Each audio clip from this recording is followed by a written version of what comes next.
Le marathon des mots avait lieu cette année du 24 au 29 juin 2025 autour de rencontres, lectures musicales, concerts, projections dédiées aux écritures diverses et à leurs auteurs. Nous vous proposons d'écouter une rencontre enregistrée à la librairie Ombre Blanche à Toulouse dans le cadre de la 21e édition de cette manifestation internationale de littérature d'Occitanie. Bonne écoute.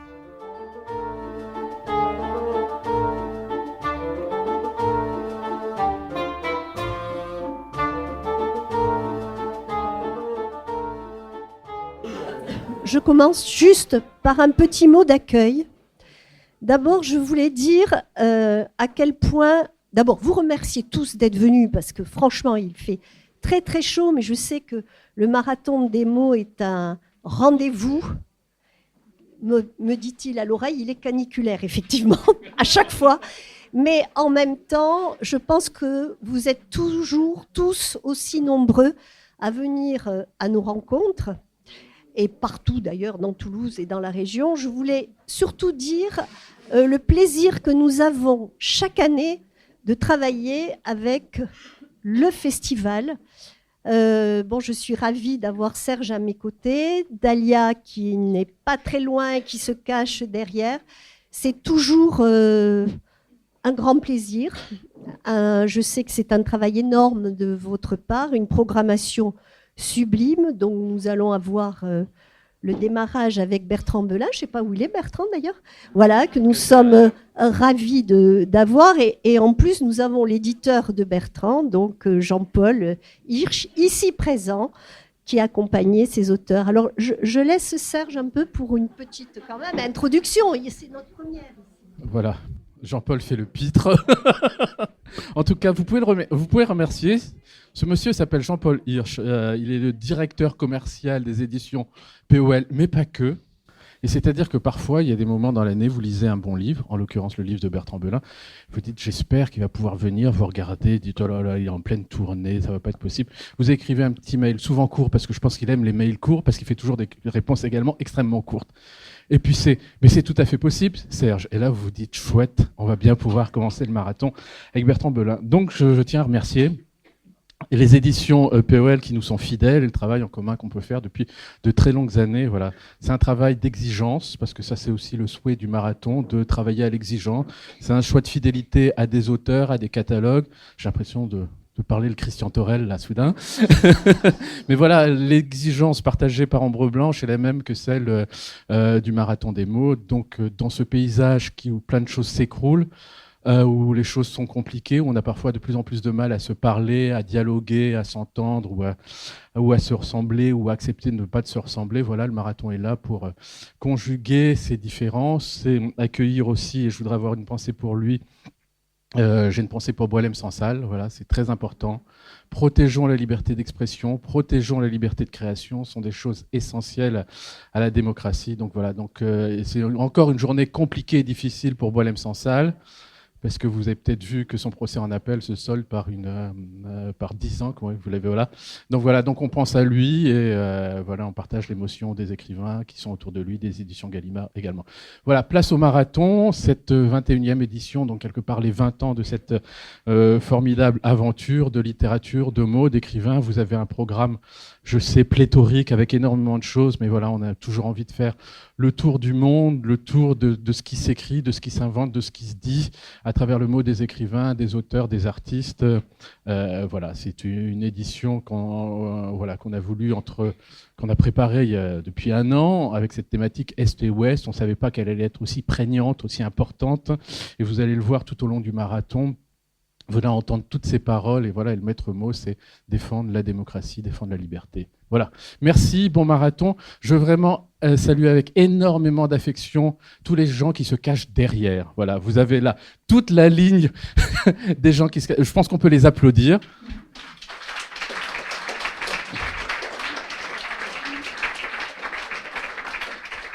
Voilà, parce qu'il faut énormément de gens derrière pour pouvoir accueillir Bertrand Belin. Voilà, bon marathon, merci.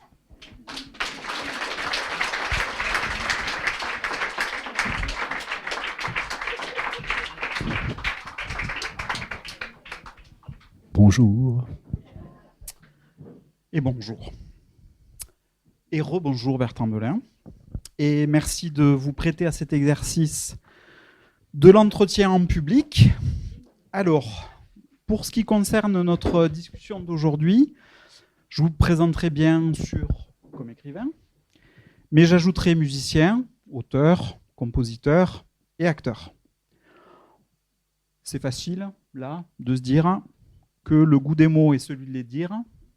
Ces mots est à chaque étage de ce que vous adressez à vos différents publics. Aujourd'hui, nous partirons de votre dernier roman paru, La Figure. On y rencontre un narrateur qui, dans un travail d'écriture et de mémoire mêlée, essaie de rendre compte, peut-être, de s'expliquer, je ne sais pas trop comment dire, avec un événement décisif. Lorsqu'il était encore enfant, alors qu'il s'agissait de rejoindre sa famille dans un nouvel appartement, le narrateur décide de s'abstenir, tout simplement, et de rester vivre en bas de l'immeuble en compagnie de ce qu'il nomme la figure, d'où le titre, un interlocuteur privé surgit dans les alentours de ce moment capital. Ce qui fait ce refus, c'est que pour l'enfant, il n'est alors pas possible d'aller vivre avec le chef de famille, agent d'une terrible violence déclenchée au moindre petit bruit important. Pour introduire notre discussion, je vous propose de faire sonner vous-même quelques phrases de votre livre, et j'aurai ensuite quelques questions à vous poser, et le public peut-être aussi. J'ai préparé un passage. Merci d'abord, bonjour à tous et à toutes, et merci de votre curiosité, merci d'être présent, merci au Festival Marathon des mots de me recevoir, et à vous, Emmanuel, faire la conversation. Merci beaucoup. Le silence seul, ça n'existe pas. Il lui faut un lieu, et ce lieu, je le délimite ici, en dressant ce belvédère phraseux au milieu d'une page blanche, et cela sans permis de construire. À la vague comme je te pousse, c'est plus fort que moi. J'écume, tout comme sur les prairies enfumées de tous les Waterloo, écume des chevaux, cabrés parmi les boulets, pris dans une guerre qui ne les concerne pas. J'écume et je n'ai rien demandé. Enfin, comme on dit, quand il n'y a plus de vin blanc ou à d'innombrables autres occasions, c'est la vie. Et oui, elle a ses bons côtés. Une sécrétion, voilà, je sécrète des énigmes. Amusant, c'est ma trace. Des petits cailloux blancs. Il y en a plein les chemins et les champs, des petits cailloux blancs. C'est seulement quand ils sont alignés, régulièrement espacés, qu'ils commencent à dire quelque chose de plus que leur simple présence. Je suis soudé, j'y reviendrai à ça. Où est-ce que j'en étais? La respiration, voilà.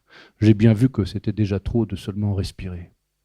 Qu'est-ce que j'aurais pu faire? J'aimais la vie, et beaucoup, et cela dès ma naissance. Bon, j'aimais, ce n'est sans doute pas le bon verbe, disons que j'y étais attaché, quoi, instantanément, soudé. Oui, après tout, c'est ainsi, c'est aussi simple que ça. Vivre m'a immédiatement donné le besoin de vivre.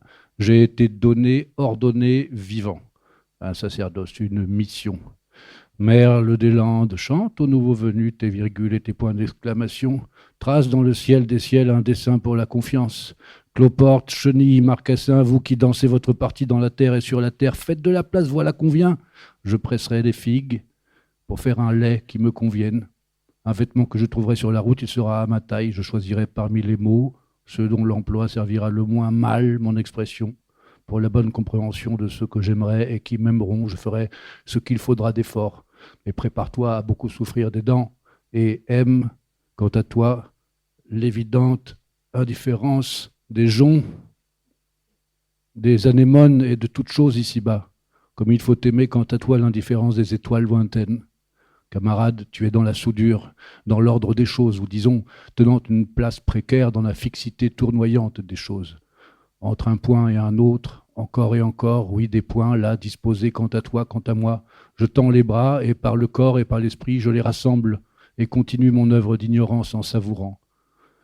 Ah, mon psaume est un courant d'air bienvenu finalement, car j'étouffais. Oui, j'étouffe lorsque je suis cette outre pleine d'impatience, gavée d'interrogations et de colère. J'étouffe, on le comprendra facilement. C'est pourquoi je désire dire clairement ce qui est, et ce qui est, c'est que, passé ces 3 années de camping forcé dans les bourrasques et l'humidité, la famille a été relogée dans un immeuble de 4 étages, tout récemment bâti, et que le jour de l'emménagement, j'ai pris la décision de ne pas monter dans l'appartement, de ne pas m'y installer comme le reste de ma famille. Il va falloir l'accepter. Hein. J'étais équipé de dents de lait. On venait d'inaugurer la tour Montparnasse, quelque part dans un pays qui n'avait encore aucune réalité pour moi. Avalons, s'ouvrir à l'impossible, naître, admettons. Merci beaucoup.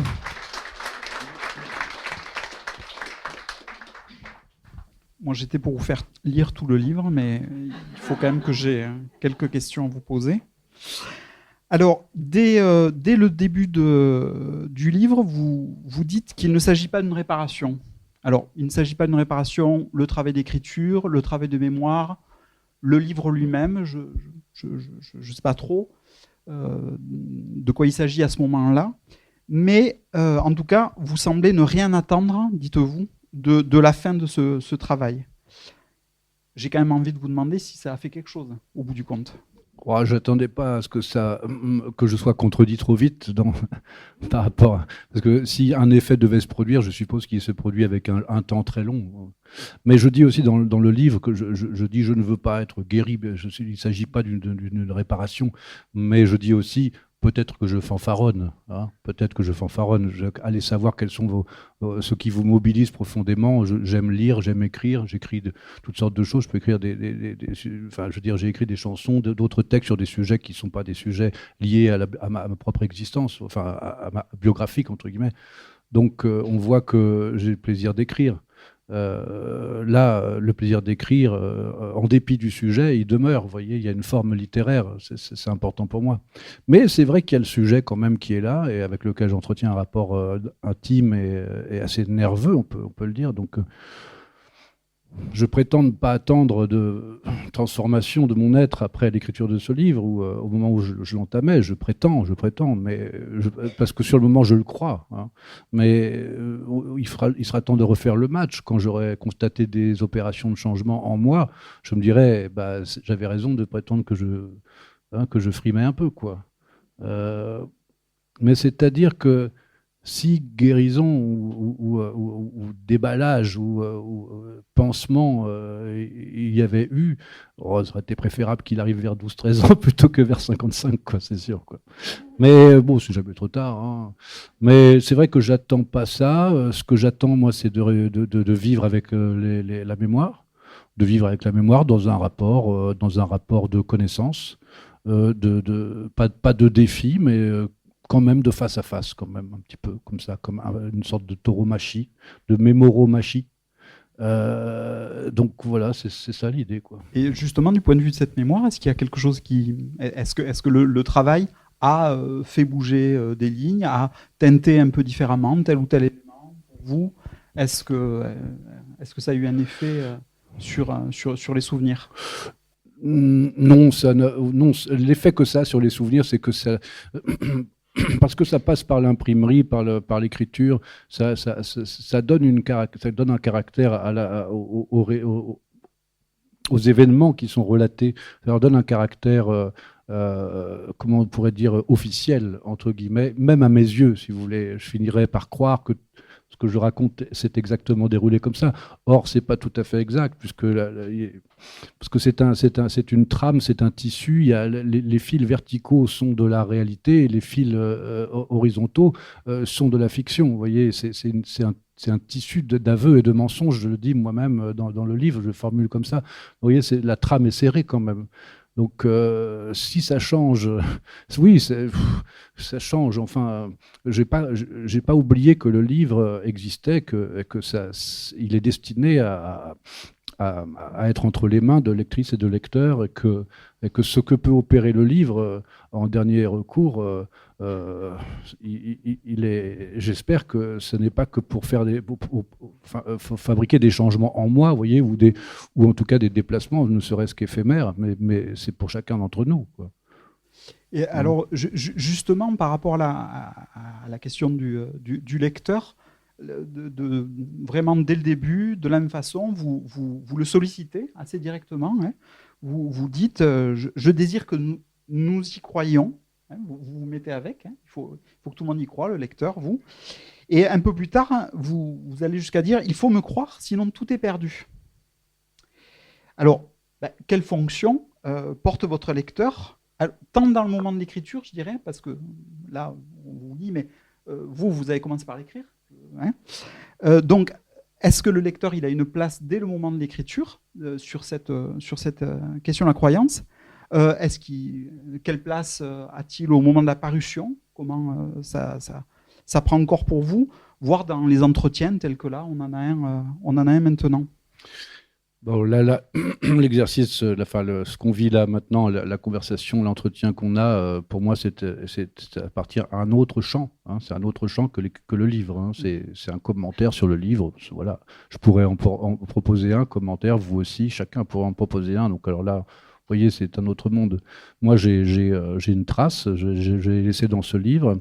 Ce que je demande aux lecteurs et aux lectrices, c'est une chose simple, c'est de réitérer le pacte théâtral tel qu'il s'établit dès lors qu'il est question de raconter quelque chose à quelqu'un et de lui dire « nous sommes en l'an 900, Charlemagne est en train de manger sa soupe ». Bon, ben voilà, bien sûr qu'on n'y est pas, mais il y a un pacte entre nous, il fait que, ok, d'accord, ça s'est posé, et après, et ça, c'est ce pacte de principe, le principe même de l'adhésion qu'on pourrait qualifier de... c'est une donnée anthropologique, je trouve bouleversante, de cette capacité de se poser comme... capable d'accueillir l'invraisemblable. Et ça, c'est un pacte qu'on sait tous faire depuis l'enfance. Et d'ailleurs, les enfants le font très couramment, mais au théâtre, dans les plus grands opéras du monde, on continue de le faire. Au cinéma, on le fait, et on le fait aussi dans la littérature. Donc je rappelle simplement que j'ai conscience que je suis en train d'écrire un livre, que j'ai conscience, je ne veux pas faire croire par l'art de l'écriture qu'en effet un enfant de 3 ans n'est pas monté avec sa famille dans l'immeuble, parce que très peu seraient capables de le croire. Il faudrait un écrivain de génie pour réussir à faire avaler ça comme étant une histoire vraie. J'ai pas ce talent, manifestement. J'ai préféré soulever le capot, montrer le moteur. Et le moteur, c'est « je vous mens, qu'en dites-vous » sur cette simple, sur ce principe, sur le germe fictionnel que contient le livre, c'est-à-dire un enfant de 3 ans n'est pas monté avec sa famille dans l'immeuble. C'est là-dessus que je demande de l'adhésion. Et après, on y va en se faisant croire que tout est vrai, parce que c'est comme ça qu'on est en capacité de mieux comprendre ce que je veux exprimer. Donc quand vous dites sinon tout est perdu, ça ne parle pas seulement de votre livre, ça parle du plaisir de la lecture, du plaisir de la lecture, oui. Ça parle du plaisir de la lecture aussi, oui. Alors, à l'intérieur même de votre texte, vous interrogez la façon dont le texte va opérer. Je vous cite encore, « Qui sait de quelle manière on appâte le mieux le sens qui vient butiner dans la phrase ?» Bon, alors, et à la fin de l'écriture, qu'est-ce que vous pensez que vous avez appris là-dessus ? À un moment donné, je fais appel à tous les trésors possibles qui vont me permettre de faire venir l'effet de vie, l'effet de vivant, l'effet de véracité que recherche la littérature, quand même s'il ne s'agit pas d'une vérité scientifique ou historique, mais faire que qu'il y ait une adhérence, et qu'on soit emporté dans la flèche du temps, dans un récit, et qu'on soit amené à produire en soi, à reproduire en soi les espaces dont il est question dans le livre. Enfin, si vous voulez, je considère que le livre, où mon intention, c'est une roue d'un cardan, une roue dentée qui va venir entraîner une roue dentée qui se trouve en vous, quoi. Et que c'est ce moteur-là que je cherche à animer. Enfin, c'est ce que cherche, je pense, toute personne écrivant, quoi. Si à la fin, je pense que j'ai réussi ou quoi, ça ne m'appartient pas de... Non, je l'ignore, ça. Je cherche pas à le savoir, d'ailleurs. Je n'ai pas tellement de retour... Vous voyez, je ne fais pas un retour sur expérience. Ouais. À l'écriture de ce livre, est-ce qu'il semble que quelque chose dans votre écriture a changé, a bougé ? Je ne peux pas le dire. Ce n'est pas tout à fait le même exercice que les précédents livres. Et il faudrait que je n'écrive un autre pour voir dans quelle mesure ce passage était soit justement un passage, un moment éphémère. Jusqu'à présent, j'ai écrit des livres, j'en ai pas écrit 100, hein, j'en ai écrit 6, 7, j'ai l'impression que c'est le sujet qui convoque, entre guillemets, sa manière, quoi. Donc là, pour dire ça, il fallait que je le dise de cette manière. Il est très probable qu'un prochain livre cherche au contraire une autre manière qui serait assez dissemblable, quoi. C'est très possible. Donc singulier à chaque fois. Je crois que c'est ce qui se passe. Hein. Peut-être que je prendrai un jour, je remarquerai un jour que tiens, je commence à avoir une façon, je ne sais pas ce qu'on appelle, vous voyez, une façon, quoi. Je sais, il y a des écrivains souvent je leur dis ah bah c'est un écrivain ou une écrivaine, bah, je la reconnais immédiatement. Hein. Vous me donnez une strophe, alors je vous dis qui c'est. Hein. Bah, moi pas. Hein. Moi pas. Vous pouvez me donner une page de Proust 57 et une 1257. Bah, si on me dit pas qui c'est, je vais pas deviner. Hein. À moins de connaître tout par cœur, comme dans Fahrenheit 451, mais. À l'intérieur même de votre livre, vous interrogez donc le travail d'écriture et la façon dont l'écriture vous vient dans ce moment-là, et vous dites, par exemple, je rêverais de concision encore plus grande. Le champion, c'est bien connu, c'est le cri. Puis vient, hors catégorie, le silence. Concision amirale, j'adore. Et entre les deux, je dirais qu'il y a probablement la voix, dans ce rapport de radicalité au langage, hein, ce qui m'amène évidemment à vous poser une question, je suppose, attendue, du choix de l'écrit, du texte, versus celui de la voix, la chanson. Moi, je vous ai entendu en vous lisant, mais c'est quand même pas une chanson, c'est un livre. Ah ouais, c'est sûr que c'est pas du tout une chanson, non. En tout cas, pas telle que je la pratique, parce que dans les chansons que j'écris, il y a quand même, s'il y a 17 mots, c'est le maximum. Exactement. Hein. Là, pour le coup, la concision est quand même plus nette. Non, mais c'est comme une, si vous voulez, c'est comme une équation mathématique. Vous voyez, quand on voit des grands savants, des grandes physiciennes qui sont devant des tableaux remplis d'équations, puis il faut effacer un petit peu parce qu'il n'y a plus de place, et puis on écrit de plus en plus petit des x moins alpha pi au carré dans un coin du tableau, mais il faut, c'est-à-dire que pour comprendre et connaître son chemin, il faut avoir l'historique de ce chemin. Donc il faut que l'équation reste au tableau, parce que c'est une phrase en fait. Il y a un chemin, il y a un chemin logique. Et ben, pour moi, dans un livre, il y a un chemin logique aussi. Et ça, obtenir sur un long cours ou un moyen cours, une telle logique à l'oral me semble inaccessible pour moi, parce qu'on va parler, on peut dire des propos qui ont l'air d'avoir un peu de sens pendant 5 minutes, etc. Puis ne pas se rendre compte qu'on s'est contredit 10 minutes plus tard, et puis oublier complètement ce qu'on a dit à 1 heure, et puis alors que quand on écrit, c'est comme si on posait cette équation, et puis qu'on peut toujours revenir au terme de cette équation un peu plus haut dans la page en disant j'en suis là, et je peux dire ça parce que j'ai posé ça, quoi. Je n'aurais pas pu spontanément écrire la page 24 sans avoir écrit les précédentes, quoi. Ça me semble pas possible. J'aurais pu dire des choses qui se rapprochent, mais je ne les aurais pas dit de cette façon-là. Et c'était quoi la question? Non, sans blague. Sans blague, il y a une différence très très nette. Ah oui, avec la chanson, ouais. Mais je vous posais aussi une question sur la voix. Oui, sur la voix. Hein, oui. Bah,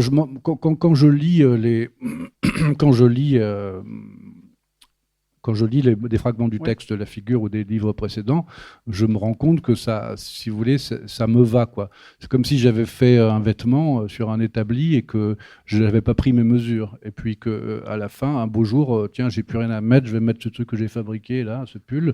Je dis, ah bah tiens, il me va, quoi. Bah, c'est ça, je découvre ça quand je lis le texte, je me dis, ah bah je l'ai fait pour ma voix, en fait. Mais a priori, je me rends pas compte, je pense pas à ces choses-là comme ça. Mais peut-être qu'il est vrai que peut-être que chanter, avoir l'occasion de dire des textes assez souvent, que ce soit au théâtre ou dans d'autres endroits, peut-être que j'ai une préconnaissance, une sorte de, peut-être quelque chose qui fait que dans le fond, je pense pour la voix. Je pense pour la voix.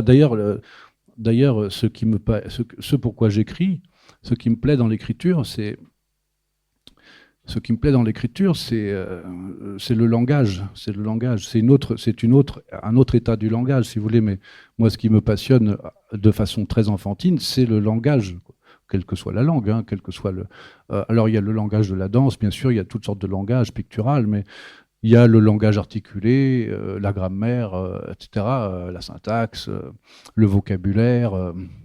Et puis, le phénomène physico-mécanique de la mâchoire, du larynx, des cordes vocales, enfin, c'est tout ça que je nous vois comme des êtres qui sommes dotés d'un outil extraordinaire, inouï, qui est le langage, quoi. Je pense vraiment, je vois ça comme si c'était de la SF, quoi. Je dis, oh, incroyable, les gens parlent, incroyable, regardez ce qu'ils peuvent faire. Donc vous voyez, j'ai ce rapport-là. Donc, lorsque j'écris, c'est toujours un hommage à l'oralité, en fin de compte. De certaine façon, ça vient de là, quoi. Ça s'entend. Toujours sur votre travail d'écriture, vous dites l'évocation est mon régime. Il s'agit d'obtenir que se manifeste une réalité non pas cachée, mais hors d'atteinte. Dans la façon dont vous écrivez, il y a beaucoup d'allers-retours, vous en parliez à l'instant, qui donnent une sensation de rime, presque, je dirais, et qui produisent un récit que je qualifierais de non événementiel. Et qui, pour autant, donne tout à fait un sentiment de précision extrême. Qui emporte, à mon avis, le lecteur. Alors, si on se dit que l'histoire, essentiellement, ne nous intéresse pas tellement, enfin, que ce n'est pas ça votre sujet, qu'est-ce que vous pourriez dire du point sur lequel porte votre effort de précision ? Oui, je dirais qu'il est témoin d'une dimension obsessionnelle, je pense. Hein. C'est-à-dire du martèlement, d'un certain martèlement. Et puis aussi parce que le sujet qui est abordé dans ce livre, ou d'ailleurs dans quelques livres que j'ai pu écrire en me disant, ouais, je vais vous parler. Par exemple, mettons, j'ai écrit un livre qui s'appelle Grand Carnivore. Un cirque arrive en ville, les fauves s'échappent, le préposé aux cages des fauves se retrouve emporté par la police, interrogé, les habitants de la ville s'angoissent, il y a la montée d'un danger en ville. Vous voyez, j'ai écrit ça, mais dans le fond, c'est pas du tout ce que j'écrivais, quoi. Dans le fond, j'écrivais un livre sur la peur, sur le danger, sur l'imminence d'un danger. Et je pourrais, si j'étais philosophe, je peux faire autrement. Mais là j'ai utilisé cette parabole dont je suis moi-même, vous voyez, dupe, quoi, un peu. Hein. Donc je sais que je m'approche je voudrais dire et écrire quelque chose qui m'est cher, mais quelle est cette chose ? Elle est peut-être d'ordre biographique, c'est ce que j'aborde un petit peu dans le livre, c'est-à-dire le foyer familial avec cette tyrannie, cet empire conjugal là, qui tient dans 45 mètres carrés, voilà, qui a été le théâtre d'abominations. Mais je peux pas approcher si près du noyau. Si vous voulez, c'est comme un horizon des événements, comme un trou noir en astrophysique. Quand si on s'approche trop, bon ça nous emporte. Donc je dois me tenir à une périphérie, me régler dans ma capacité d'énonciation, me régler à une certaine distance dans une périphérie où il y a quand même un peu à manger, un peu à dire, mais avec un danger quand même. Et le danger, c'est le silence. Le danger, c'est de ne pas réussir. Donc, je suis dans une zone, quoi, de ce point de vue. De l'évocation. Oui, et du coup, je peux avoir recours à la tergiversation, à l'hésitation, au piétinement.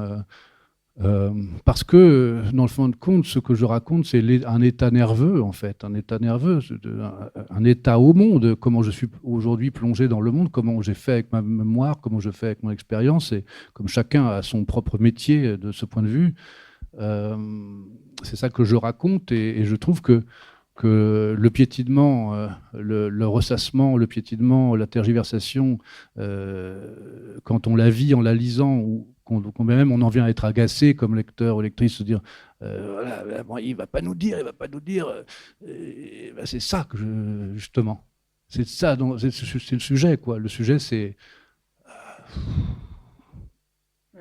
vous voyez ce que je veux dire, c'est parce que le résumé du livre, c'est on se comprend, quoi, non après, ouais. Ben, en tout cas, ça laisse ce sentiment de précision. Voilà. Et alors la précision, c'est un régal. La précision, c'est un régal parce que la précision, ça demande du vocabulaire. Le vocabulaire, c'est le corollaire du trésor du langage. C'est le grain du langage, le vocabulaire. Donc là, c'est le plaisir aussi d'épuisement, d'essoufflement, des moyens, etc. De dire, comme chez Francis Ponge, dans ses exercices où il essaye de circonscrire réellement la matérialité des objets, tout le vocabulaire qui fait la radiation des objets, que ce soit un verre, une huître, n'importe quoi. Penser que cet objet, dans notre relation au monde, de cet objet peut jaillir un certain nombre de commentaires et de mots le concernant son usage, quel bruit il ferait s'il tombait par terre, qu'est-ce que c'est que le renverser, qu'est-ce que c'est que cette transparence, il y a un trou en haut, il n'y a pas de trou en bas, enfin, il y a tout. Vous voyez, l'épuisement, c'est l'épuisement, c'est simplement parce que je veux faire jaillir du vocabulaire et que c'est des feux d'artifice de langage que je fabrique, pour le plaisir des yeux. Hein. Pour entrer un petit peu davantage dans le sens, disons, dans le contenu du texte, dès le début, vous prévenez, enfin, il me semble que vous prévenez le lecteur en marquant une différence très nette avec une possible identification avec une trajectoire de transfuge de classe. C'est un terme qu'on utilise. Est-ce que pour vous, cette différence pourrait se référer à quelque chose d'autre? C'est-à-dire, est-ce que vous avez l'idée d'un livre, par exemple, qui serait plus proche de ce que vous essayez de décrire de trajectoire et de travailler par rapport à cette trajectoire que ce qu'on a l'habitude de nommer transfuge de classe? Je sens que je n'ai pas été clair. Si ça ne veut pas dire que vous n'avez pas été clair. J'ai un petit mouvement de sourcil. Léger. Non. Est-ce que j'aurais soif d'écrire un livre sur la question du transfuge de classe ? Non, pas du tout. Alors, je vais préciser donc. Vous marquez vraiment la différence très nette avec cette façon-là d'envisager une trajectoire. Je me dis que peut-être vous êtes habité par d'autres types de récits de trajectoires qui pourraient ressembler à ça et qui ne seraient pas pour autant un récit... Oui, bien sûr. C'est-à-dire que des récits de transfuge de classe ou des témoignages ou des travaux de sociologie qui ont été faits sur le sujet depuis de nombreuses décennies dans le monde entier. En France, c'est d'ailleurs pas les derniers, mais c'est intéressant, ça m'intéresse parce que ça vient recouper c'est vrai que je pourrais lire mon histoire par une grille de lecture sociologique et je peux le faire et ça fonctionne assez bien, mais ça peut pas l'épuiser ni la réduire en fait, c'est pas possible ça. Parce qu'il y a la chance, parce qu'il y a les autres, parce qu'il y a le rêve, parce que vous voyez, plein de raisons. Et puis il y a quelque chose dans le récit de transfuge qui est de l'ordre de l'amélioration des conditions d'existence ou d'accéder à un endroit plus respirable. Il y a une flèche il y a une évolution qualitative. Ça suppose une sorte d'amélioration qualitative. Moi, ce que je raconte dans le livre, c'est qu'il n'y a pas d'amélioration qualitative. Parce que la qualité, ce que j'appelle la soudure, on en y reviendra peut-être dans le livre, la soudure, c'est-à-dire il y a un moment critique, peut-être ça n'existe pas, je le fantasme. Il y a un moment critique où, on sait quelle place on occupe au monde, et cette place, on l'occupera pour toujours jusqu'à la fin. Elle pourra prendre divers costumes, diverses allures, etc. Mais dans le fond, il y a quelque chose qui s'établit. Il faut bien être quelque part, je pense, psychiquement, quoi. Et puis, parce que j'observe aussi, parce que j'ai le souci de la précision et que j'observe des contradictions, y compris dans le récit des transfuges de classe, j'observe des contradictions. Avec les camarades qui pourraient se retrouver dans ce genre de figure de vie, comme moi, j'ai des conversations, je vois bien qu'il y a des différences. Je rencontre des gens qui ont des vies qui ont des flèches inversées, vous voyez, pour lesquelles la qualité d'existence est plutôt dégradée. Il y a toutes sortes de phénomènes. Mais il y a l'individuel groupe, quoi. Je pense que la sociologie, ça ambitionne quand même de lire des groupes importants de personnes, lire une société. Ça ne peut pas épuiser l'expérience individuelle. Il me semble qu'on est en droit de pouvoir réclamer une singularité, quoi. Fantasmer peut-être, mais je ne crois pas. Je dirais que. Puis l'autre problème, c'est que il y a une. Je n'ai pas envie d'être décoré ou de m'auréoler de quelconque type de réussite, quoi, en fait, de ce point de vue-là, parce que ça correspond pas à mon état nerveux, en fait. Donc, mais c'est vrai. Donc, bon. Vous m'avez subrepticement mis sur la piste de la soudure. Oui. J'ai une question à ce sujet, évidemment. Donc, vous écrivez dans l'enfance, c'est révéler le continuum entre mon corps, sa substance et la substance des éléments en quoi consiste encore mon environnement direct. Soudure, contact, pont, contamination, assimilation, cicatrisation, bouture. On y va. Je me demandais comment ce continuum que vous décrivez, qui confine parfois ou qui risque, qui me semble-t-il toujours à la limite du risque de la prise en masse, ne produit justement pas une totale indistinction et un chaos pur et simple. Parce que pour autant, ce que vous décrivez, donc j'insiste, je parlais de précision tout à l'heure, mais les choses arrivent sans qu'on ait l'impression non plus d'y être complètement perdu, ou justement que les choses perdent leur distinction. Et pourtant, cette soudure, vous insistez beaucoup, y compris au sujet de votre rapport à la figure. Oui, j'ai pas les compétences pour aborder ça d'un point de vue scientifique ou philosophique. Je pense que ce seraient des outils, vraiment les savants pourraient mieux que moi aborder ce sujet. Moi, je suis obligé de transformer une intuition que j'ai de ce continuum avec des mots, avec le vocabulaire qui est le mien, avec les capacités qui sont les miennes. Donc, j'explique ça comme une soudure. Qu'est-ce que je pourrais vous dire de ça? C'est le sentiment d'être plongé corps et âme, parce que c'est ça en fait. Qu'est-ce que c'est que vivre? C'est plonger corps et âme dans ce dans quoi nous sommes plongés. Et ça, c'est une baignade inouïe aussi, oui, plus inouïe que le langage encore. Et donc, on ne sait pas à quel point on dépend les uns des autres, comment on est en contact avec les choses qui nous entourent d'un point de vue de la construction de notre rapport au monde. Aime-t-on le rouge? Il y en a qui aiment le bleu, il y en a qui ont le vertige, ils sont quelque part dans le monde avec leur propre réseau, leur propre passerelle, leur propre échelle, leur propre... C'est ça, je veux dire, un degré d'adhésion, quoi. Un degré d'adhésion à ce dans quoi on est plongé, quoi. Le phénomène d'exister et de vivre. Alors, vous voyez bien que c'est un sujet trop grand pour moi. Et moi, j'appelle ça la soudure. Je suis soudé. L'épissure.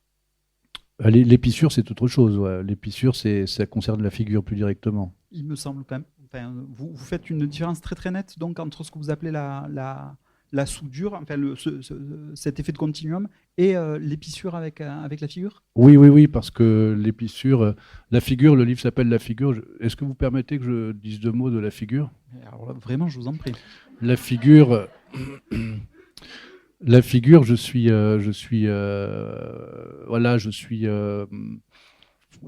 suis en train de décrire quelques mots qui sont de la mémoire familiale concernant un événement ayant réellement eu lieu, c'est-à-dire un incendie lorsque j'avais 2-3 mois dans un couffin, et l'endroit où nous vivions prend feu, puis la famille avec mes 2 frères et sœurs plus âgés et mes parents s'installe dans un champ, dans une tente. Ça, ce sont des événements réels de ma famille, dans le champ dans lequel cette famille va rester 3 ans. 3 années avant de se voir attribuer un immeuble HLM construit par la ville et d'y être invité à monter, quoi. Donc je racontais ça, pas pour écrire un livre ou un roman, mais je racontais ça parce que c'était un événement de la vie familiale que vous comprenez bien que j'ai pas vécu parce que je l'ai pas accumulé dans ma mémoire et que ça ne fait pas souvenir chez moi puisque j'étais trop petit. Mais pourtant vous comprenez aussi que je l'ai vécu puisque j'étais physiquement présent dans cette situation. Donc moi je sais pas comment négocier entre ce qui est le souvenir et ce qui est l'expérience à ce stade. Où est-ce que je voulais en venir avec tout ça ?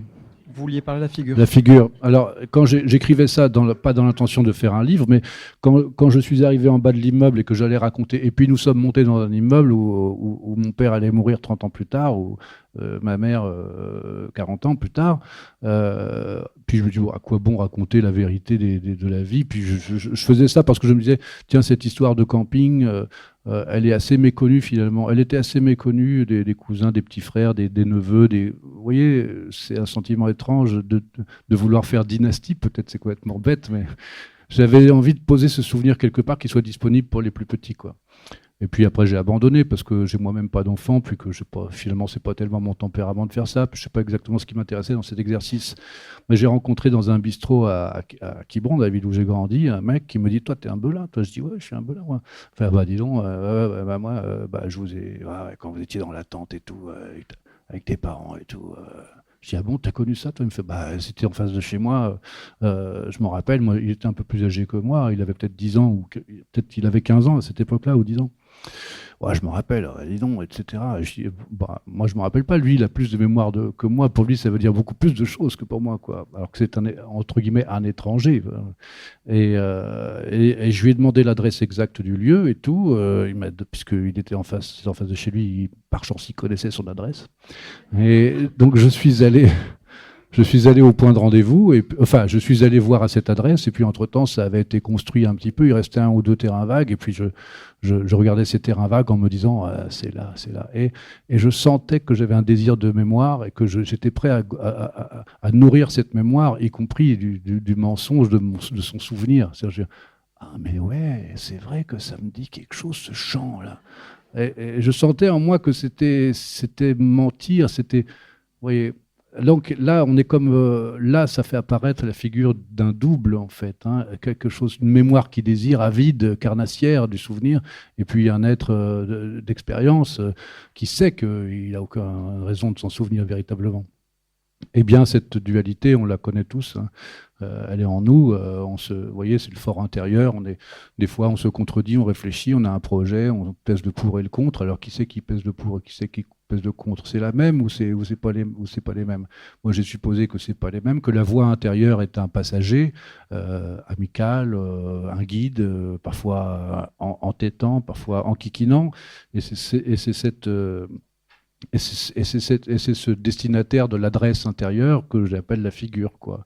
Ça doit porter des noms comme la voix intérieure, ou je sais pas, les spécialistes pourraient nous le dire, mais moi j'ai tiré comme si j'avais avalé un sabre, j'ai tiré par ma bouche cette figure et je l'ai posée devant moi avec l'idée que c'est un autre et que cet autre est une silhouette qui, dans mon esprit, a l'allure d'une sculpture de Giacometti.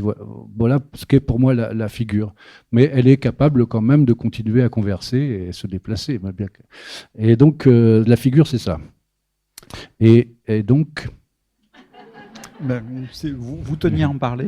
Oui, je voulais présenter la figure. Oui, voilà. Ouais. Et donc l'épissure, c'est pour venir à l'épissure. Oui.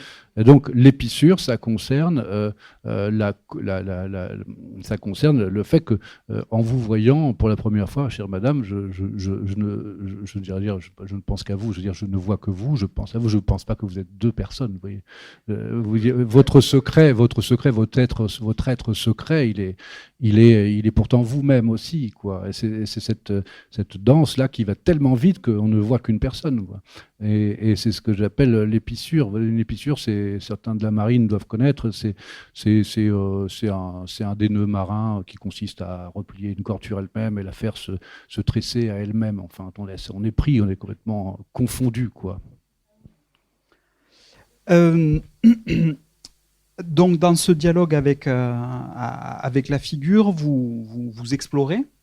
Il y a un passage qui m'a beaucoup marqué. Vous dites « Je détecte en moi une crique inatteignable, le berceau inviolable de ma joie, dans laquelle, hélas et pourtant, échoué, triomphe l'épave, où séjourne ma blessure et ma peur. » Et alors, c'est quoi le rapport entre cette joie dont vous avez l'intuition à ce moment-là et cette blessure, hein? Comment ça contigue, ça aussi? C'est une sorte d'arborescence, vous voyez, ou de fractalité, la poule et l'œuf, quoi. À un moment donné, on arrive dans une zone de joie, puis on a l'impression d'avoir traversé un épiderme important avant d'arriver à un centre, et puis arrivé dans ce centre, on s'aperçoit que c'est encore le même manège qui recommence, et qu'il y a c'est encore une zone à traverser finalement, mais cette fois elle est faite de joie, mais on va retrouver encore un espace où il ne sera plus question de joie, et il faut toujours percer, puis on passe, appelons ça comme on veut, hein, un bavarois, vous voyez le bavarois,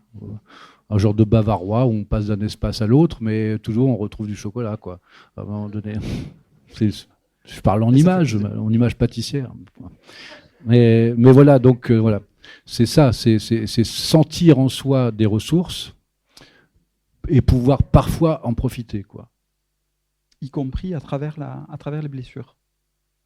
C'est-à-dire qu'elles sont là, ouais, on trouve un espace, une crique qui est un berceau, qui est un havre. Et puis, vous voyez, comme la fin de la planète des singes, ça vient peut-être directement de là. La fin de la planète des singes, ils s'en vont, ça y est, ils sont sauvés, l'amour est revenu, ils sont sur le cheval, la mer est là, le sable, et puis tout à coup, ils tombent sur la statue de la liberté qui vient interrompre complètement leur rêverie, parce que c'est une épave.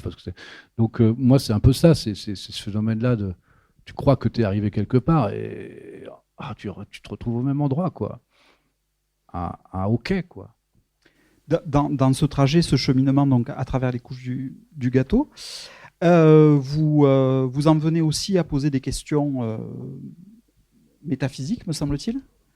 Vous dites, par exemple, dans un monde où il n'y a ni bien ni mal, tu peux être à peu près sûr qu'il y a le mal. Vous dites aussi, ce que la figure et moi, on est en train d'échafauder. Vous parlez de ça et vous dites, la certitude que rien ou quelque chose, c'est du pareil au même. Ce sont des questions fondamentales quand même de la métaphysique. Et vous y allez, hein, vous les rencontrez, vous y allez. Et vous y allez, il me semble, pas seulement à partir de la déduction hypothético-logique, voilà, disons les ressources les plus formelles du langage, mais vous y allez à partir d'une incarnation, il me semble, très forte du langage. Qu'est-ce qui vous a poussé dans cette voie d'exploration de l'incarnation plutôt que... disons, l'élaboration? C'est le manque de compétences. À un moment donné, il faut prendre des décisions pour soi, quoi. C'est la même chose, c'est un pari, c'est une posture d'autorité qui ne m'a pas été octroyée, vous voyez, ou validée par, je sais pas, de longues études ou des diplômes, ou des travaux remarqués par des confrères et consoeurs.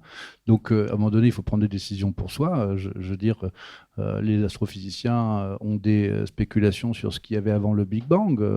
Vous pouvez faire des propositions, hein, parce que personne ne pourra tout à fait vous contredire, a priori. Hein. Vous voyez ce que je veux dire ?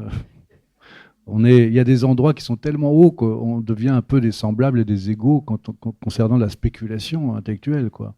Donc c'est ça qui m'amuse, parce que je peux me glisser de temps en temps dans un costume qui est trop grand, puis dire moi, je vous assure que s'il y avait ni bien ni mal, vous pouvez être sûr que ce qui reste, c'est le mal, quoi. Et la façon dont je m'explique ça, c'est que la boussole morale qui nous oriente sur ces questions du bien et du mal, qui est une transmission culturelle, mais dont on dit aussi qu'elle a des germes, je veux dire, biologiques. Certains ont des théories là-dessus, hein. Mais ce que je veux dire, s'il y avait ni bien ni mal, ça suppose qu'il n'y a pas de conscience possédant cette boussole morale pour établir qu'il y a du bien et du mal. Donc s'il n'y a pas cette conscience avec cette boussole morale, c'est donc un manque important. C'est-à-dire que nous ne sommes pas là. Et c'est ça qui est mal. Vous voyez ce que je veux dire ? C'est limpide. C'est une petite démonstration enfantine, mais c'est l'idée, quoi. L'idée, c'est s'il n'y a ni bien ni mal, c'est qu'il y a le mal, quoi. Alors, dans le même champ des questions extrêmement radicales, il y a cet épisode du dessous de plat bleu, Est-ce que vous souhaiteriez le raconter? Oui, si vous voulez, je peux le raconter. Je veux bien. Ça, je fais partie d'une expérience ayant existé. Nous sommes autour de la table. Imaginez la toile cirée, le lustre, vous voyez, qui était avec un fil ressort là, comme dans les années 70. Quand c'est arrivé, c'était vraiment la révolution. On peut baisser l'abat-jour. Et puis on est autour de la table, et puis il y a un dessous de plat, et notre père dit il est de quelle couleur le dessous de plat là? Alors nous, on n'est quand même pas cons, quand même. On dit il est bleu, et il nous fait non, il est orange. Alors, je dis, ah bon? Ouais, il est orange. Et il nous explique que s'il le décide, le dessous de plat est orange. Et on dit non, il est bleu. Eh ben non, il est orange. Et puis le ton monte, et puis donc on comprend que en fait c'est une déclaration, c'est un décret quoi, qui vient d'être posé quoi. C'est un décret quoi. C'est-à-dire que les choses ont des noms, mais performer un décret peut changer la réalité interpersonnelle dans notre conception en commun de ce que sont les choses. C'est une leçon de fascisme en fait. Vous voyez, et ça c'est quand même assez dingue quoi. Et après, du coup, ça m'est un peu resté quand même comme expérience. Je me suis dit, tiens, les choses ont des noms, on leur a donné arbitrairement. On a l'impression qu'on arrive au monde et que plus personne ne sait pourquoi on appelle du bleu, alors qu'on a des spécialistes en France. Des couleurs, je ne sais plus comment il s'appelle, célèbre. Pastoureau, très connu, vous avez vu. Et donc... tous les objets, beaucoup de concepts, beaucoup de la chaleur, le verre, le bois, un élastique, le seau à l'élastique, enfin que sais-je, on donne des noms à tout. Tout ce qu'il y a dans la salle a un nom. Une feuille de papier, on connaît les centimètres, une poignée, du verre, du carrelage, une plante, un fauteuil. Donc aussi, tout a un nom, mais cette peau, là, cet épiderme normatif, il peut glisser, quoi. Imaginez, il glisse, il se décale, quoi. Là, maintenant, ça s'appelle une table, vous voyez ça. Parce que ça a glissé d'1 mètre. C'est une expérience de pensée, quoi. Mais vous voyez que le monde, on le fait, quoi, on le fabrique, quoi. Et remettre ça en cause, ça m'avait fait un effet quand même assez puissant. Et comment on échappe à cet effet puissant? Est-ce que vous y avez échappé? Non, j'y ai pas échappé. Ça m'a révélé la dimension arbitraire. Ça m'a révélé une histoire, une préhistoire de la nomenclature du monde. Ça m'a révélé l'existence des mots et la non-volonté des nommés, des choses nommées. Les choses nommées ne sont rien. Elles sont quelque chose dans le champ utilitaire ou dans le champ esthétique, et encore, ça commence. Vous voyez, ça crée des problèmes à chaque embranchement, quoi. Mais enfin, ça m'a révélé que les mots étaient flottants et qu'on pouvait en tirer un de l'objet, puis le regarder une fois qu'il est débarrassé de son objet, puis le voir comme une coquille vide dans laquelle on pourrait le gonfler d'un autre sens, quoi. Et voir apparaître, vous voyez comme ces lettres d'anniversaire gonflables là, imaginez le vocabulaire comme ça, on le gonfle d'un autre sens et puis ça peut marcher, il suffit de se mettre d'accord, c'est tout en fait. Et ça, je trouve que c'est la magie, quoi. Donc vous avez trouvé moyen de jouer avec ça, alors qu'il me semble que dans le contexte dans lequel vous écrivez tout ça, il y a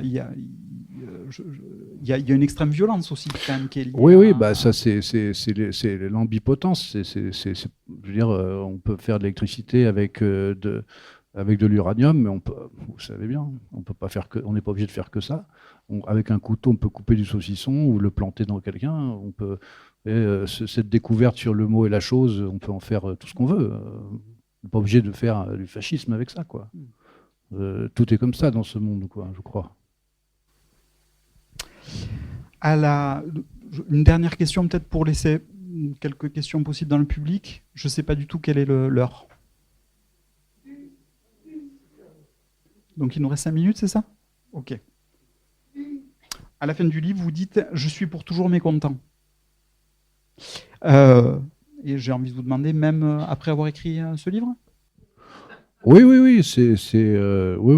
mécontent, c'est une autre façon de dire insatisfait ou en chemin de satisfaction ou turlupiné forever, quoi. C'est plus ça, hein. Mécontent, c'est...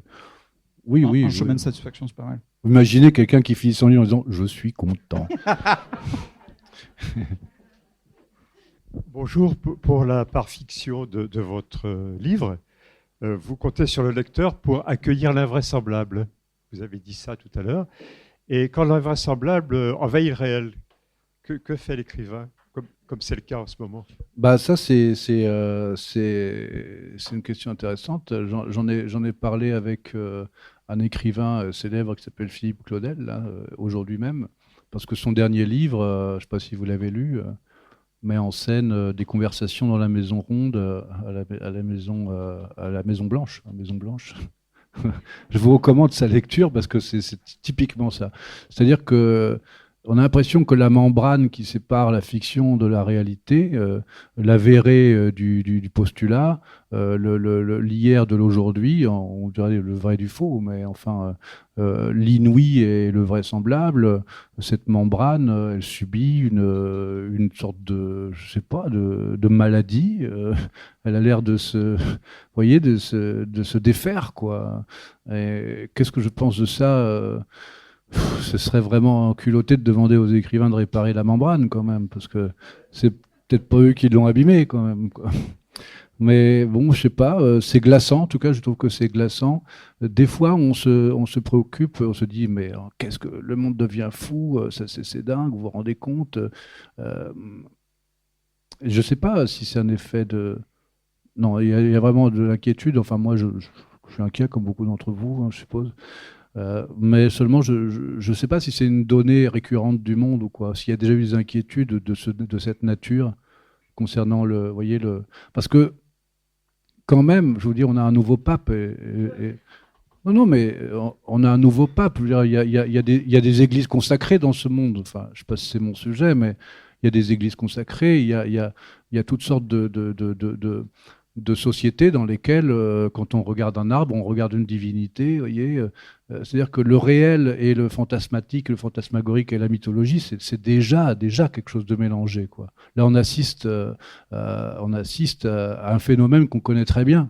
C'est ce que je vous décris là. C'est-à-dire que le monde est magique, mais en général, la science, puis après le discours public, la politique, on attend une certaine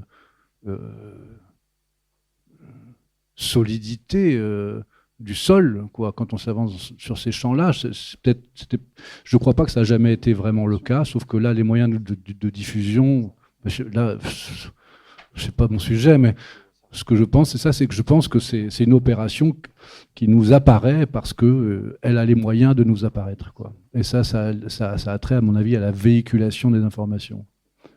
Et après, est-ce que des profils comme ces grands méchants loups dont on parle à demi-mot, là, que sont Trump et les gens qui nous apparaissent comme monstrueux, hein, enfin pas à tout le monde, hein, bien sûr, je sais bien que c'est pas le cas pour tout le monde. Alors est-ce que ce sont des nouveaux humains? Est-ce qu'il n'y en a pas eu déjà dans le passé? Je suis pas sûr que ce soit une modernité si terrible que ça. Sauf qu'on peut la goûter là, parce qu'on est content, on a les moyens de le faire. Je crois qu'il y a dédicace maintenant. Ah, je sais pas. C'est ce qu'on vient de me dire. Merci.